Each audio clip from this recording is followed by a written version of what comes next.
Sons నేనైతే ఒకటే మాట చెప్తా, మంచి ఆల్ ఇన్ వన్ ప్యాకేజ్ ఉన్న మూవీ, సరదాగా వెళ్ళండి, హ్యాపీగా ఎంజాయ్ చేసి బయటికి రండి. నరుక్కోవడాలు, చంపుకోవడాలు, బ్లడ్ షెడ్, వైలెన్స్ వస్తాయన్న సినిమాలు, హీరోలను ఎలివేట్ చేయడాలు, మ్యూజిక్ డామినేట్ చేయడాలు, ఇవన్నీ వస్తూనే ఉంటాయన్న. కానీ సరదాగా అమ్మా నాన్నని పక్కన కూర్చోబెట్టుకోనో, చెల్లిని కూర్చోబెట్టుకోనో, మొహం దాచుకోకుండా సినిమా చూద్దాం అంటే చాలా అరుదు. ఆ సినిమాలు చాలా రేర్.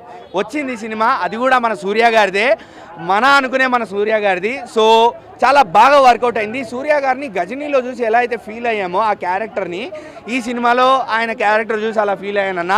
అంటే ఒక మంచి ఫ్యామిలీ మ్యాన్ లాగా, రెస్పాన్సిబుల్గా, ఎమోషనల్గా, కామెడీ టైమింగ్తో, దాని తర్వాత యాక్షన్తో ఆయన అన్ని రంగాల్లో ఆకట్టుకున్నారు సినిమాలో.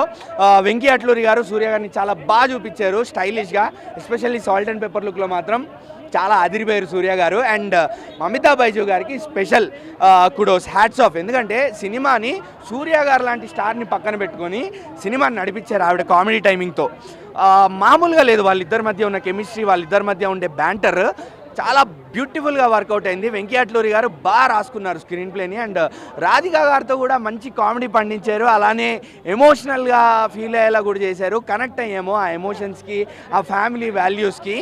అండ్ బీజిఎం జీవి ప్రకాష్ గారు కామెడీ వస్తున్నప్పుడు కానీ, ఆ సెటైరికల్గా ఎమోషన్స్ వర్కౌట్ అవుతున్నప్పుడు ఎమోషనల్గా సినిమాని ఇలా ఆయన బీజిఎంతో ముందుకు నడిపించారు. ఎక్కడ ఆ స్టోరీ నుంచి డివియేట్ కాకుండా మంచిగా కట్టేమా తెచ్చేమా అన్నట్టు వెళ్ళిపోయింది బీజిఎం. ఇంకా ఆ పాటలతో ఎక్స్ట్రా పాటలు లేవు, నాన్ సెన్స్ లేవు, నీట్గా ఉంది సినిమా కూడా, వల్గారిటీ కూడా లేకుండా.